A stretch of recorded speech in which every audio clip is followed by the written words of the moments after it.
자, 여러분, 오늘은 선거에 대해서 한번 말씀을 드리겠습니다. 여러분도 아시다시피 지금 선거철이 얼마 남지 않았습니다. 근데 최근에 이제 최대한 대선 후보들이 두 후보로 줄어들었습니다.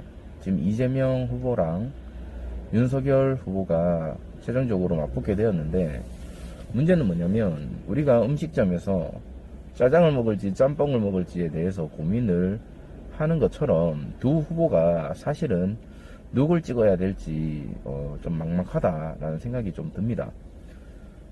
개인적인 생각으로는 홍준표 의원이 좀 올라왔었으면 하는 바람이 있었는데 그렇지 못하고 윤석열 후보가 지금 올라와서 대선을 이제 치르게 되었습니다. 근데 그 중에서 이제 제가 다른 것들, 아무래도 네거티브적인 것들이 많이 나올 것으로 예상은 되고요. 앞으로 선거를 치르면서 많이 이제 치열해질 것으로 보여지거든요. 서로 이제 물고 뜯고 할 것 같은데, 그 중에서 가장 마음에 안 드는 것들 중에서 두 후보 다 사실은 돈으로 어떻게든 이제 국민들한테 뭔가를 주겠다라고 얘기하는 부분이 큽니다. 윤석열 후보도 마찬가지고요. 이재명 후보도 유명하죠, 돈 뿌리는 걸로. 근데 이게 여러분 잘 생각하셔야 되는 게, 우리가 만약에 반장 선거에 나가서 반장을 하려고 하는 입장이면 이 반장이, 내가 반장이 된다면 너희들한테 10,000원씩 다 줄게, 그러니까 날 반장을 뽑아주라. 그렇지만 그 내용 안에는 너희들이 낸 돈, 학급비 그걸로 처리하겠다라는 거는 이제 생략이 된 거죠. 그러니까 제 말은 뭐냐면, 여러분 아시는 것 같이 이재명 돈으로 돈을 뿌리는 게 아니고 윤석열 돈으로 돈을 뿌리는 게 아닙니다. 전부 국민의 세금으로 뿌리는 거죠. 근데 제가 이제 이런 것들은 우리 일반 사람들도 할 수 있고요, 초등학생들도 할 수 있는 그런 발언입니다.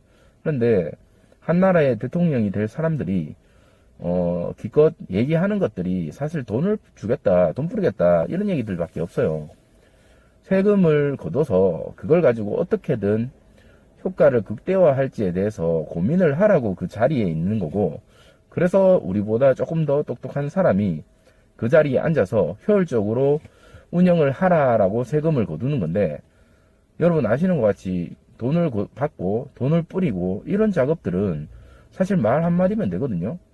근데 지금 그렇게 이제 흘러가고 있고, 내가 되면 얼마를 뿌리겠다, 내가 되면 얼마까지 지원을 해주겠다, 이런 공약들이 사실은 난무하고 조금 안타깝다라는 생각이 좀 듭니다. 그래서 앞으로 대선을 계속적으로 지켜봐야 되겠지만, 짜장일지 짬뽕일지에 대해서 고민하듯이 여러분들도 탕수육은 이미 없습니다. 없고, 여러분들도 꼭 투표에 참여를 꼭 하셔야 될 것 같고요.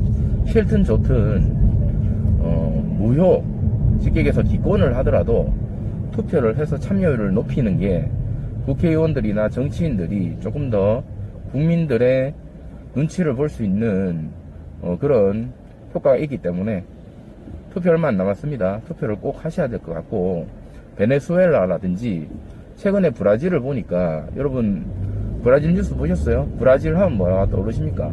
삼바 춤 추면서 열대과일 먹고 이런 나라였던 걸로 저는 기억이 나는데, 최근에 보니까 국민들이 못 먹어서, 물론 이제 모든 국민들이 그러는 건 아니겠지만 일부 국민들, 서민들이죠, 서민들, 우리 같은 서민들이 비누나 혹은 어떤 동물 뼈 같은 걸 먹을 게 있나 쐐기차를 뒤지면서 그렇게 하루하루를 연명하는 사람들이 있더라고요. 그래서 우리나라도 지금은 비록 괜찮다고 생각을 할지는 몰라도 이 정치인들이라든지 대통령이 누가 되느냐에 따라서 사실 5년 동안 또 어떻게 좌지우지 될지 아무도 알 수가 없습니다. 그래서 여러분 내년 투표 꼭 참여해 주시고, 누굴 뽑든 소신 있게, 그리고 제발 대선 토론이라든지 그 후보의 자질 이런 것들 좀 보세요. 너무 잘생겼다, 혹은 이미지가 좋다, 이런 걸로 뽑지 마시고요. 그럴 거면 아이돌 뽑는 그런 프로그램, 그런 거에 보시면 될 것 같습니다. 자, 제가 이제 다 와가서 이제 일을 해야 될 것 같은 그런 시간이 다가왔습니다. 오늘을 제 생각은 짜장이든 짬뽕이든 꼭 시켜 먹자입니다.